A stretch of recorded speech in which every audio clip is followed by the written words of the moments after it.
السلام علیکم خواتین و حضرات، آج ہم ایک واقعے کے بارے میں بات کریں گے کہ ایک شخص مولانا جلال الدین رومی کے پاس آیا اور آ کے یہ کہنے لگا کہ میری یہ چاہت ہے، میرا یہ شوق ہے کہ میرے مرنے کے بعد لوگ مجھے یاد رکھیں، مجھے بھولیں نہ۔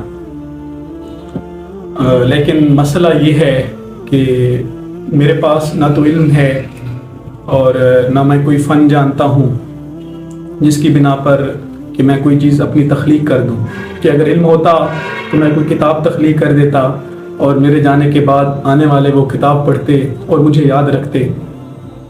علم بھی نہیں ہے اور میں کوئی فن بھی نہیں جانتا، میں کوئی دستکاری بنا دوں، کوئی چیز تخلیق کر دوں جس کی بنا پر میرے جانے کے بعد لوگ مجھے یاد رکھیں، تو میں ایک ان پڑھ سا عام سا بندہ ہوں۔ تو مجھے یہ بتائیں کہ میں کیا کروں ایسا میرے جانے کے بعد لوگ مجھے یاد رکھیں۔ تو رومی نے کہا، یہ بتاؤ جنگل میں رہتی ہو یا بستی میں؟ تو اس نے کہا بستی میں رہتا ہوں۔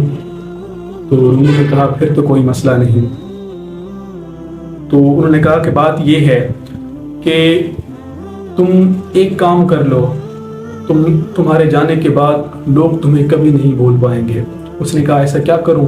تو انہوں نے فرمایا کہ جب تم سے غلطی سرزد ہو جائے تو معافی مانگنے میں جلدی کیا کرو، اور جب تمہارے ساتھ کوئی دوسرا زیادتی کر جائے اور تم سے معافی کا طلبگار ہو تو معافی دینے میں بھی پہل کیا کرو۔ یعنی معاف کرنا اور معافی مانگنا، یہ دو باتیں اختیار کر لو اور تمہارے جانے کے بعد لوگ تمہیں کبھی نہیں بھول پائیں گے۔